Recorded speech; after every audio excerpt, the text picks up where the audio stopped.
Welcome to We Know Marketing, We Promise, a podcast where strategy meets conversation. We're Naoma and Kelsey, two agency owners who live and breathe branding and marketing. We're here to share real stories, smart strategies, and fresh ideas to help you build a brand that actually works.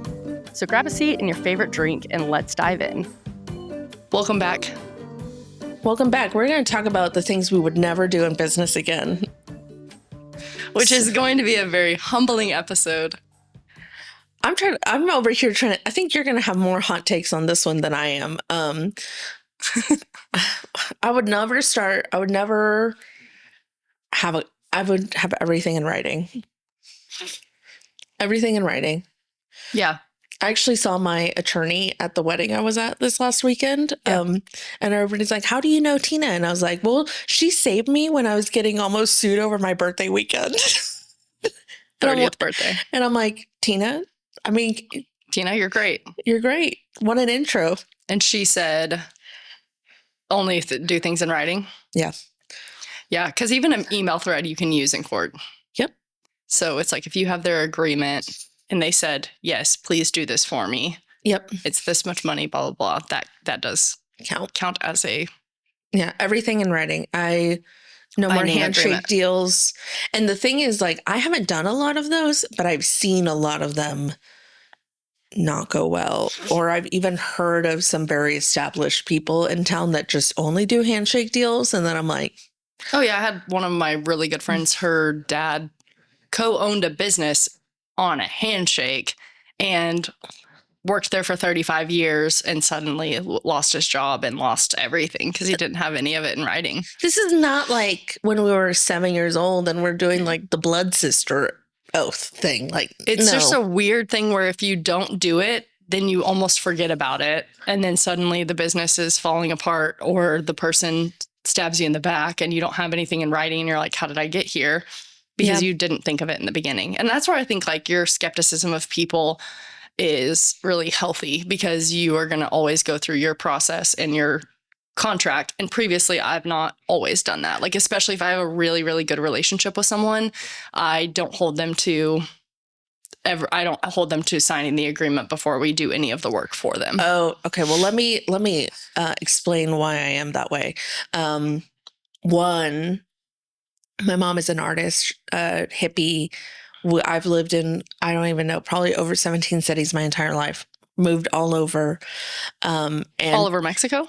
Mexico and the U.S. Okay. She's incredibly brilliant, but like could never really get the business figured out. But she would start a lot of businesses and they would have, now that I look back on it, I'm like, that could have been a really successful business if you would have known how to run things, if you would have known contract, if you would have known processes, right? Business side of things. Yeah. So that's my mom. And then my dad came from a very wealthy family. And then he really loved to figure out how to not work. So like maximum impact, low effort. Mm-hmm. That's where I get that from. Mm-hmm. I mean, I do. Mm-hmm. He's very smart. But he's also a con man. So he has conned people out of millions of dollars and went to jail, Mexican jail, for multiple years. Oh my gosh. When I met him again when I was like 8 years old, he had lion cubs as a pet. Like I'm talking like that kind of yes, I know. So this is going to be an interesting podcast. So I like to think of my lion cubs. Yes, and I played with them as pets. As pets, yeah. There's literally a story of like someone raising a baby tiger and the baby tiger eating them, and they like reference that of like it's still a tiger. Yeah, my dad is nuts. Well, he calls himself a lion, so that should tell you everything. So my mom is an artist. My dad is a con man. So I like to consider myself, I could be a con artist if I wanted to. You could. But I'm not. I choose to walk the path of good. Wow. But that is why I'm very discerning of people and I get everything in writing. Yeah. It makes so much sense why you don't trust people. Truly. And I know. I'm like, I think people probably need to hear that story to understand a little bit more. Understand about why. You. Yeah, I'm not so trusting. The thing is, like, I like everybody. Everybody's fine. We're all friends until you do me wrong, and then you're deleted from my brain. And that's good because I could be petty. You could, or you could forgive. Oh, I do. I forgive and then I delete you from my brain. Like, that's Oh my it. goodness. You never get another chance. No. That's I very mean, it depends, right? Like, right. there's levels of mess ups, right? But I like to, yeah, I went to a lot of therapy, anger management stuff, but I have a long fuse, so I can let a lot of stuff happen and like forgive, move on. It's fine, water under the bridge until like something really bad happens, and then it's Yeah. dynamite, and then Yeah. Control Alt Delete. Fully delete. Wow. Yeah, fully delete. So get things in writing. So get things in writing if you anything. If you're gonna do anything with Naomi, get it in writing. Just kidding. She'll feel safer with you. Yeah. Yeah, That's why I something also like a should reservation. really do. Yeah. Yeah, absolutely. That totally makes sense, having a plan. I think oh man, something I would never do again. I have so many.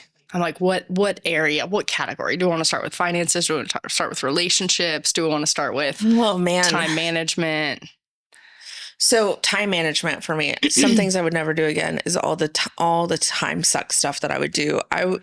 When I was really fresh, and I wouldn't change this now. It's just like moving forward, I would never do this again. Is I spent so much time reading books, listening to podcasts, playing business owner, feeling busy, glamorizing the business side, but never implementing anything that I learned because it felt too much of a burden or like that didn't apply to me. And so it wasn't until I got really, really serious with the business plan that I was like, I understand why all these books that I read are important, and I wish I would have been implementing them sooner. I think what I would not do again is get distracted by the shiny object. Like, don't get distracted by the courses. As I say this to me still, don't get distracted by the courses. Do not get distracted by the quick hacks. I think that's one thing that I would never do again, and get help sooner. I would get a business coach way faster than when I did. Yeah. I think I would say something I would never do again is allow social media to be the main influencer in how I run my business. So I was looking to social media content and people doing these courses through what is that, Stand Store, and they were doing it. They had their vision and their business plan and this, and I didn't have any of that. So I was just chasing all of these different things that I would see on social media. Mm-hmm. And that ended up wasting so much of my time, my energy, and my money because I would invest in all these things. And a lot of people that followed me for many years, I think, were always confused about what I did. Mm-hmm. And I think I was confused about what I did too, because I was constantly looking to these people. And I still have moments where it's like, oh, wow, that girl has all of her services, outlined and the pricing and everything in a Stand Store. And I, like, a couple months ago, I was like, that's just not my business model at all. And now I have the like check in my spirit to be like, no, that's not what I'm doing. I'm doing this and stay in my lane and keep focused. But I think until 2023, when I came back into Stevie, no, it would have been 24. Yeah. 2024 in January, I knew I was not in a good place. I had not made good decisions because I still had not really understood the brand. I had paid for the brand, but I had not fully immersed myself in the Stevie brand. And so I was still living out all these different things. And I had even taken a fractional CMO job. And that, like, sent me in a whirlwind of just chaos, honestly. Mm-hmm. So I start back at Stevie full time after the Christmas break, and knew that I was meant to be there and that I was called to run Stevie. And I had never had so much clarity in my life. And I feel like God just gave me that clarity. And it was like, no, this is what I'm supposed to be doing. So I was able to put my head down and work. And at that time I had a lot of business debt, all this stuff. But like, that was the first time that I had clarity and enough trust in that calling and it almost felt like it wasn't even inside of myself because I lacked the confidence and I've lacked the trust in myself to just like move forward. But my dad has always told me like, just put your head down and work and go like, and make money. And these things will work themselves out and you're going to run into problems and you'll work it out. And then but don't like worry about problems that you don't even know about yet. And so I put my head down at that time, fully immersed myself in the Stevie brand. And I feel like that changed everything for me because I stopped looking on social media for like my identity outward. And I stopped looking outward completely. It was like, no, this is what I'm called to do and it's going to look different than anyone else. And that's great. Actually, that's exactly what it should be. And so I think I would absolutely never again look to social media. So I think that's a great lesson. And I think a lot of people probably need to hear that one because I say this all the time. When you're building a brand, it is very easy to get caught up in what everybody else is doing, what your competitor looks like, what they're selling it at. And the thing is, like, when you're truly in your own element and you have the guts and the conviction to do what you say you're going to do, you start to stand out. And this is kind of what happened with you is like you started to own, like walk into the conviction of your brand. And that kind of changes the game. Like the doors are not the same as everybody else. And you stopped competing on price. You stopped racing to the bottom and you also stopped trying to convince people to work with you. You're saying, this is what I do. Do you want to, is this the thing that you're needing to solve your problem? If it's not, there's 900 other people that are happy to take your money and potentially not solve your problem. Right. So, but it takes a lot of guts and conviction to like be and I think that also removed the confidence barrier, whatever this block was that I had back then. And now I'm thinking about even the correlation of the timing of that January 2024 is when all of that was going on and I fully kind of clicked that back on or whatever. I don't think I had anything to do with it, honestly. But, and then I met you in February of 24 for lunch. And that was a really transformative piece too. So I was even thinking about like, I almost had to have that happen before I would have been in a place to let people in. Yeah. Because I lacked so much confidence. And that goes back to my childhood. Like my parents, I never knew what I was getting in the room with my mom. And so I would walk in and immediately read the room and be like, okay, what's she feeling today? Like, what am I going to get to put on today? So exactly. Okay. Yeah. Yeah. And is this going to set her off or is this not going to? Like, and my mom and I have a great relationship now, but like that was very hard growing up. And so I know how to read a room really well. And I know how to people please to survive. Like literally, that's what I had to do as a kid. I had to people please and make it work for that amount of time because I knew I'm going to be in this house until I'm 18 at least, and I can go to college. Like I had the logic of just, this is my family, this is what I have to deal with. And so how do I survive until 18 and then I can choose to like do something else? And that's survival mode. It is, but it's also really hard to rewire. As somebody who it's very hard to rewire that. Has had to do that. So I pulled that into business. Yeah. And so then it becomes I'm reading the room and a sales call or whatever. And it's like, whatever I've got to do to make them happy. I'm not in any danger. I'm safe. They're not coming at me. But because I've lived in that state for so long, I assume everyone in the room is out to get me or I need to be in survival mode around them. So then I'll just agree to things that I would never want to do. Yeah. I didn't even know like what I liked or what I didn't like at this time. I mean, it's been a crazy journey. And that's what we say when we're talking about business. It makes you confront stuff that you confront demons. You absolutely have to confront demons. You didn't even know you had. Yes. Oh, because I'm like, brutal. I can't keep doing this. Like, and the first way I saw it come out was my team. Like, I can take this and I can handle this, but like my team is like, what are you doing? Like, why would you agree to that? That's not in our scope of work. And started pushing back on a lot of things. And I was like, oh man, you're right. Like, why did I agree to that? And it's like, oh, I got scared. And when I get scared, I go into people pleasing mode. And so you don't get, if I'm ever scared around you, like, you're not getting Kelsey, you're getting a facade of I'm trying to survive until I can get out of this conversation. And a lot of people see it happen in me because it's like a flip, but I've gotten more aware of it and have been able to like turn it off. But it's also why I come in so hot to like in Mexico City with you, because I'm also feeling out. Am I safe with you? Yeah. And so it's like this That's dance so that we're playing. It's so funny because you're like, I'm just going to come in hot. And I'm like, I'm going to retrieve. That's probably why it worked out, because you came in hot and I was like, wow, okay. But I do. But then I was like, okay, I get it. I understand. Yes. Like, I was like, okay, I see. The thing, I think one thing about me is like, if I see vulnerability, I'm happy to let go of my guard. Yeah.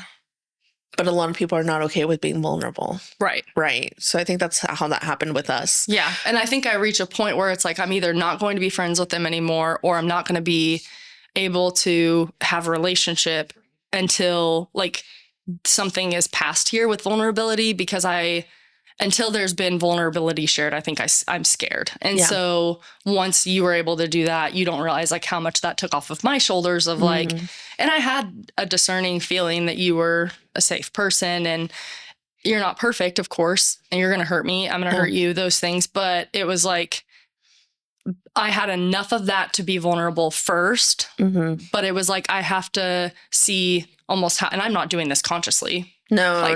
This is all just what I can look back and see. None of this is conscious. No, it's all... but it's like, I'm going to test the waters and see if you're willing to be vulnerable with me, because if you are, then maybe I'm right. Maybe I am, safe in this relationship, and it can be a secure relationship. So, and when you look back on that moment, we were crying in a Michelin star restaurant at the top of a 60th floor in Mexico City, bawling our eyes out over an 8-course meal. With the wine pairing. With a delicious wine pairing. And I'm pretty sure everybody... tears and then taking a bite. Like, wow, that's so good. I'm pretty sure everybody around us was like, what is happening? Maybe they're a lesbian couple and they're breaking up. I don't know what's happening. I'm sure people around us were like, what is going on? But we needed that moment. We did. We did. Yeah. So I think that would be a huge one. And then also like another one that I would never do again is also trust people with that vulnerability that I know aren't safe, but in hopes that they, won't crush me with it. Because there is a piece of me that like gave quite a bit, even in a relationship with the fractional CMO job. Like, I gave a lot of vulnerability in that relationship with the person I was working really closely with.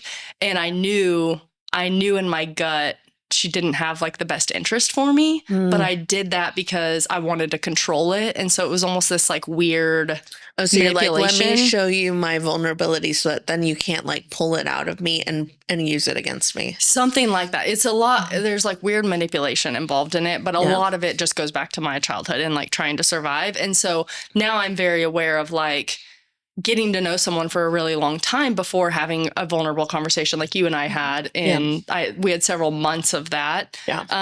And so same thing with like, I also have pretty strong boundaries with clients on what I will and will not talk about with them. And I've had people really try to push past that because I come across very open and vulnerable and honest. Wow. And so then they like think they can speak into my life in a way that I've not welcomed. And so now I have boundaries of like, hey, that made me really uncomfortable when you said that. And it's like, oh, I'm sorry. I completely read that wrong because you were very open about this that I thought you were. And I was like, no, if I want advice, like I will tell you I want advice in something. That's so interesting. I can tell you that no client of ours has passed that boundary. Yeah, no, I've literally had people like speak into me like leadership wise. And it's been crazy. And I even had something happen a couple of weeks ago where it wasn't a client, but it was someone I'm in business relationship with that came up to me and basically had said something about doing the same thing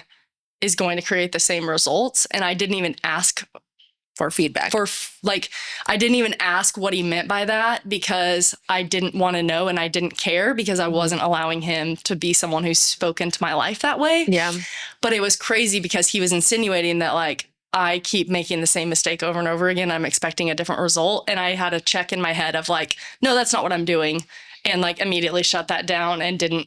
And I was like, yeah, that's really interesting. And it's very true. But we all learn, you know, at different paces. And I wasn't even like referring to myself. And that's not even something I was like believing about myself, but it was like just to keep the conversation going. Yeah. So I struggle with that relationally with clients for sure. See, I didn't have the client aspect, but I do remember I would overshare with my team when things were, I don't know. I would just overshare some things with my team, and I didn't realize that the team was not. That's not what the team is there for. So that's something that I would never do again. Is not that you should not trust your team and not confide in them, but there's certain things like as a business owner, your main goal is to hold the risk and to shield it from your team. Yeah. So when you're holding the risk and you're falling apart, don't go talk to the team, go talk to a peer. Yeah. And I wish I would have learned that a lot earlier. Yeah. In my own me business too. entrepreneurship. Oh, big time. Yeah. I mean, I put so much weight on the first girl that worked for me, and I could just see the burden that she was carrying because she knew everything. Like she knew everything, but she was not a partner. And that's not fair. No. Like it's really not fair to ask that of her. And I watched it crush her.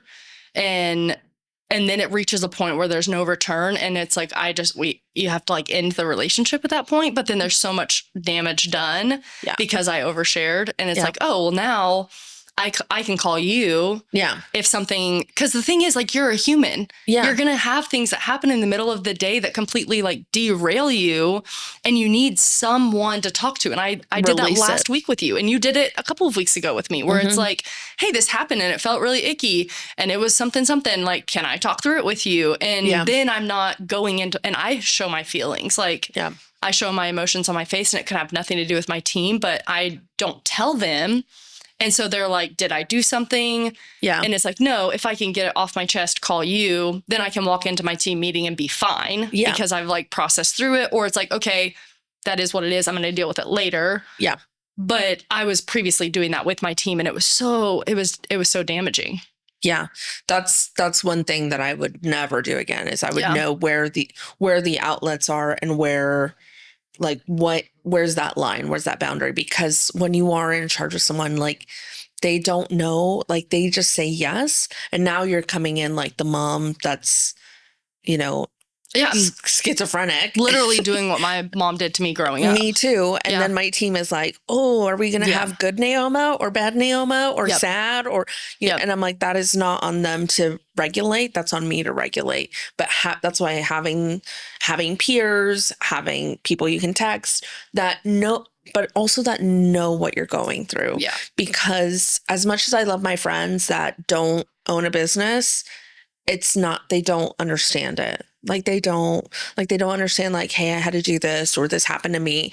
They don't understand that weight of not just that happening, but the consequences of those things that also happen. Yeah. Without getting too into it, but absolutely. Find your peers. Yes. And encourage your team to have those peers too. Like they're going to have hard things that they need to talk through, and invest in your team and give them resources to a business coach or a business consultant that you're not going and following up with and hearing everything that business coach says. Like, they need to have an outlet too. And you're teaching them by putting those things in place. And while you're walking that out, they can also walk that out. Yeah. Because the other thing is like, they're not able to even freaking do their job well. Like if you're putting the burden of the whole business on their shoulders, like they're not even able to think and have capacity to run their job well. No. And so if you can let them have the freedom and not share the things that don't need to be shared, there's like an appropriate level. And gosh, I think most of this is like maturity, because I'm like, well, we're both in our 30s now, early 20s. I didn't know any of that, and I was making all those terrible decisions.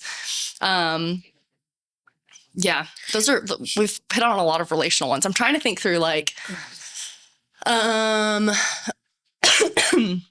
what are some, one of the biggest game changers for me was like a pricing calculator and a project management system, and then an actual process that we followed. And I didn't realize we had a client journey until someone sat down with me and we worked on my business for an entire weekend, stayed up till 4 a.m, multiple nights in a row, and built out all of my Trello, all of my pricing calculators, like my first customer journey. Like I would never go back to not doing business without those like 4 things. Yeah. And like take the time to do that, because it's so overwhelming when you think about doing that. But I look back and I was able to triple my revenue in that weekend because I put those things into place. Yeah.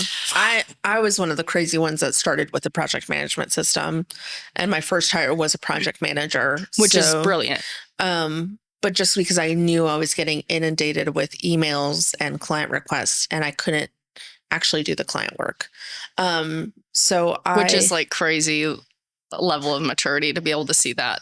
I was wild, but I had worked at another studio where it was just me and another person. Okay. And so I had taken on the project manager role, and I would see all the emails slip through the cracks. And I was like, oh my God, like we can't let that happen. We can't run a business like this. Yeah. So when I started Nuevo, I came in and I was like, okay, we have Asana.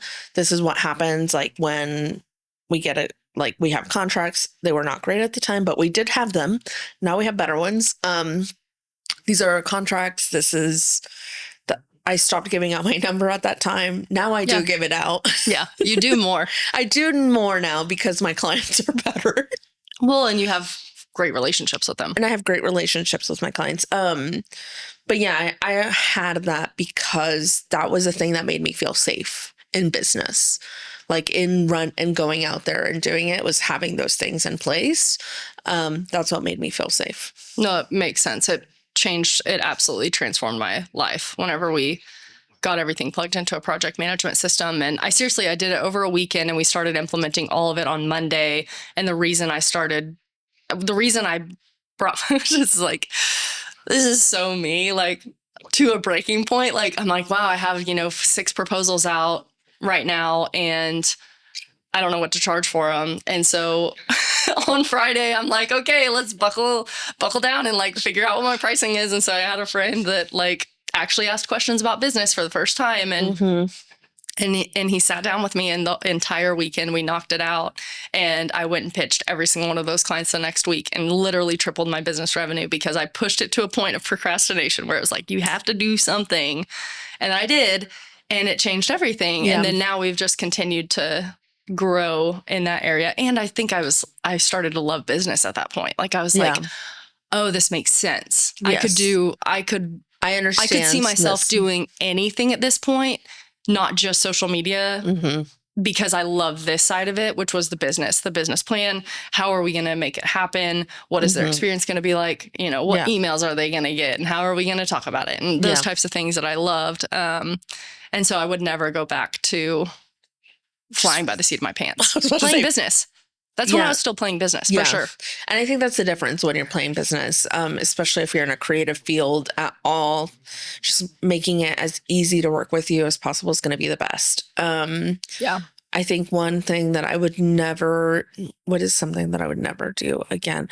I think I learned this quickly, but I stopped saying yes to things that I was like kind of good at, but not really great at. I think I had been so in depth with branding. I fell in love with branding. My business did not start as a brand agency. It started out as a design studio that would do everything. But I started really falling into the depths of branding. And so I started knowing like I should only be doing things that I'm excellent at, not just kind of good at or mediocre at, which kind of shut revenue down a lot for me, but it was fine. Yeah. I had the conviction of like, this is the thing that we're going to do. And so we built really slowly compared to other agencies in town. We built really slowly, but now I can definitely say like, the reputation I have is because I said, no, no, no, no, I'm not doing that. I'm not doing that. I'm not doing that. I'm only doing this. I'm only doing this, because I had that conviction for so many years. Yeah.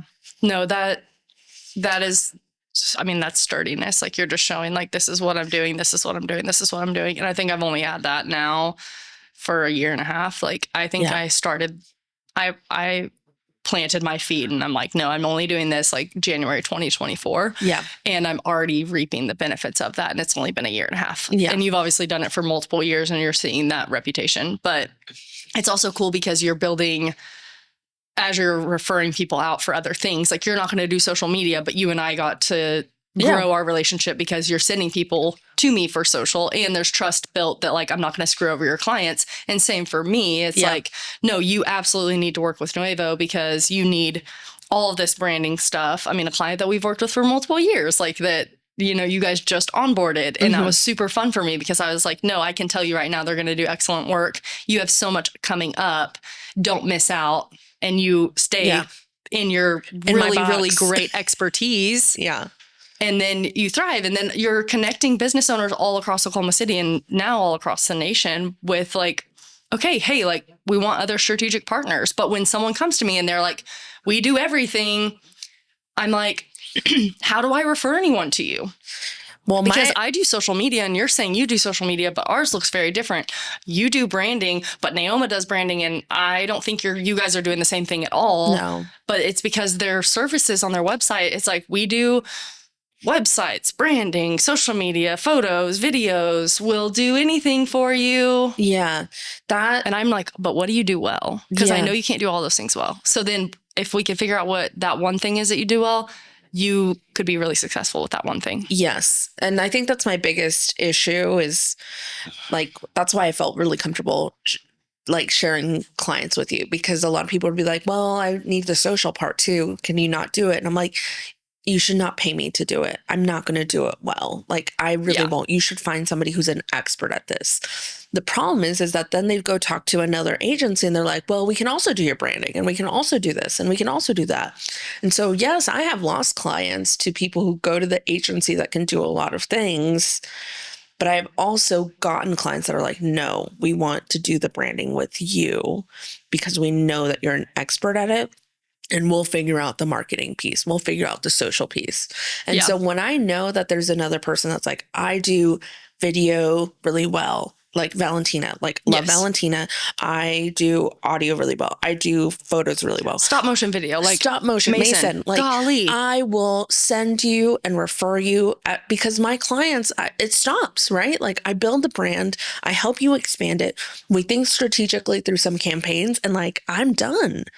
But I'm not going to refer people into somebody who does everything and nothing really well. I am going to refer you to people who do things excellent. Well, and like, the last thing you want to see is a brand that they spent a lot of money on completely get watered down and implemented into their marketing in a really crappy way. So it's like, how do you refer it out? And it's like, well, if we're working as closely together as we are, like, I'm messaging you about clients that you've had that my team's working with and asking questions about, like, hey, this logo. And I'm like, don't use that font. Don't do that. No, that does not go that does not belong in that color. But yeah, it's because I care so deeply about my clients and what they're building.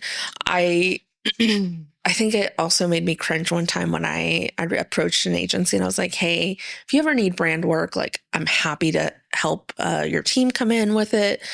And they're like, oh yeah, well, when we do branding, it's just kind of like a fun opportunity for our designers to have fun. That like made me want to like die a little bit, because yes, your brand should be fun, but it is something that is so serious and should not be trendy and should not be seen as like an exciting project that we get to like flex our creative muscle. It should be something that we should really think through and then flex the creative muscle. Yeah. I almost feel like they're talking about the visual identity side of it, not the brand strategy. For sure. And well, nobody does brand diving strategy. Into the depths of the business. Not a lot of people, not nobody, but not a lot of people do brand strategy. I should say that. Yeah. It's funny when you get into the brand strategy. I mean, when we get into the social media strategy meetings, it's like we find all the gaps in their business, not their social media at all. I'm like, wait a second, we got to like back up. Here's 6 things you got to do before we, even here's your social media strategy, but you got to do these things before you start implementing this. So here's a 90-day, timeline plan. And then you're going to start implementing this strategy on this day instead. Yeah. Send these over to me before you start implementing it. But it's crazy. If you take the time to actually get into someone's business and you actually want to help them, and that's something I'll never go back to doing either, is like, I'm just going to stay in my lane and that's not any of my business. And it's like, no, if I am actually here to help them strategically tell their brand story on social media or to implement their brand on social media authentically, I have to understand the business. I have to know where they're thriving and where they're hurting. And like, but it's because the brand is business. It is. The brand is the business. Brand is business. Yes. It's not business, then brand. It's together. Yes.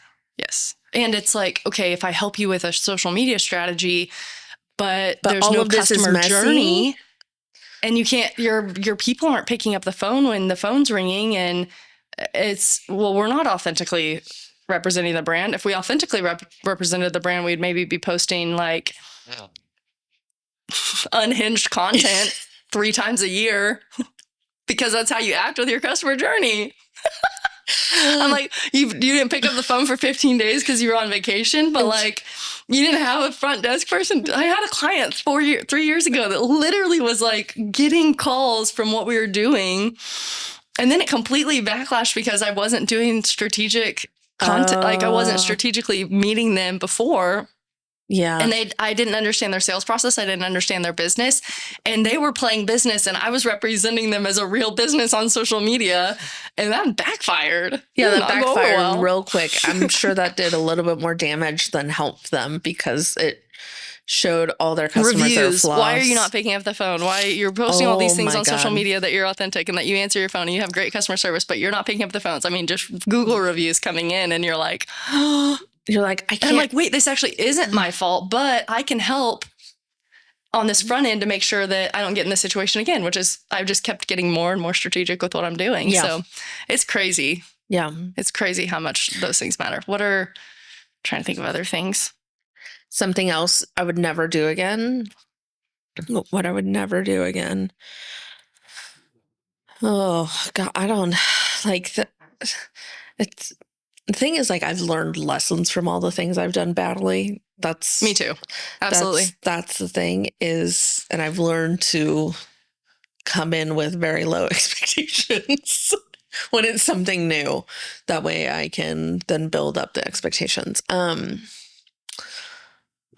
yeah, I mean, I was debating if I was going to say this one or not, but I would never date a client again. I'm sure that went well. I'm sure clients in romance cannot see a problem at all. Clients, romance, unpaid invoices. I would watch that show. Clients, romance, unpaid invoices. Sounds like Love intriguing Island. As Love Island. Yeah. So I was about to say, oh my gosh. Yeah, no, that was a really poor decision on my part. I felt like it was fine because my team was managing the work. And then they started to find out that I was like, going on dates with him or whatever. And then his contract was up and I was done dating him. And so So then you had to fire him. But I had to do it with the person and fire. But I had to do it with the person I had to do it with my employee on the phone so that I had accountability to actually fire him because I was having such a hard time firing him. Oh my God. So I would never do that again. And I would definitely be I'm way more strict now about my openness even because the way he even asked me out was inappropriate. It was after a meeting I had with him and I was completely blindsided and he just asked if I would want to grab dinner and I should have said yes. And you were like, yeah, sounds like a great plan.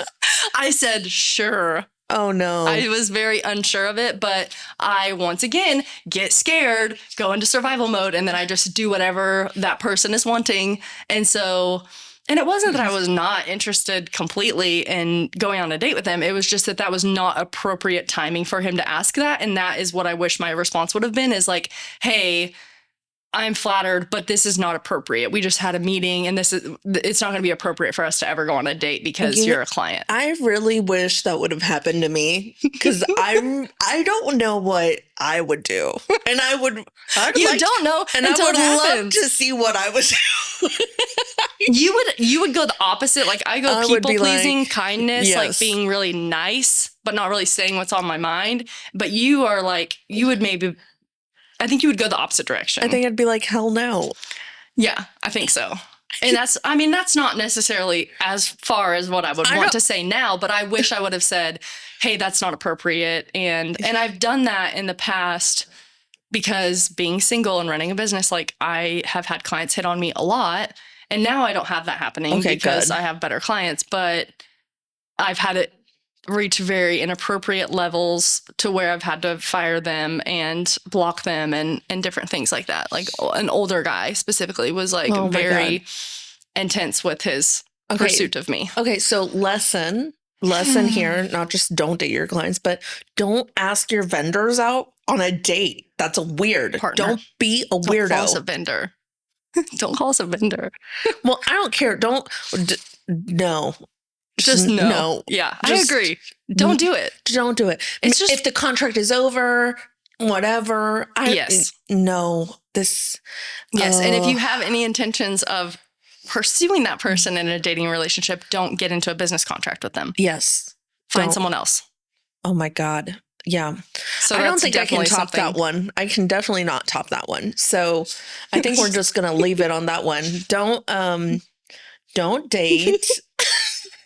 I can't believe I even said that one. I'm embarrassed. No, don't be embarrassed. You were learning business and how to be single in my 30s. And how to be single. Because I was married for 5 years and literally married the guy I dated at 16. So I don't know what the heck I'm doing. Oh my gosh. And then also you have a little bit of a people pleasing tendency. So you're like, big time. I just finished this meeting with a client and he's asking me out and now I feel like I should go because I want to keep the client happy. But you can't split the two. So bad. And now there's like this weird dynamic. So just don't do this. Like, don't be the weirdo. Don't be the story on a podcast. You lose the friendship, the business. You lose the business relationship. You lose the revenue. And like, I mean, he was a friend. He was a friend of mine. So now I lost the friendship too. But now it's like you also can't like do the best work. No, that you can do because you feel uncomfortable. Yeah. No. And then you're just passing it over to your team. Yeah. But okay. Now I'm close to Naoma. And so if that ever happens again, I can't wait to like. Oh my gosh. I can't wait to get that phone call. I can't wait. Because I will call someone. Oh, that would be so fun. That would be so fun for me. She's actually. I'm on my way. Where are you? I'm going to put this man in his place. It would be so fun for me. Oh, I think I actually would respond differently to this situation because I would be like, I think you have helped me not people please as much. Okay, good. I mean, that's great. I think I'm realizing this as we're processing this on the podcast. Like, I think you've helped me not people please as much. No, because they're only looking out for themselves too. That's true. So gotta look out for yourself because no one else is going to look out for you more than you look out for yourself. Well, there's our mistakes. Things we would never do again. Don't judge me. There's no judgment. You were in your 20s. Not you judging me, them. I'm not worried about you judging me. You know I make stupid decisions. Anybody listening to this podcast is really here for the hot goss, so it's fine. Tune into next episode because we don't know what it'll be. Okay, thanks. Bye. Bye. And that's a wrap on this episode of We Know Marketing, We Promise. If you found this helpful, hit subscribe, leave a review, and share it with your business bestie. Want more? Follow us for updates, behind the scenes, and plenty of marketing gems.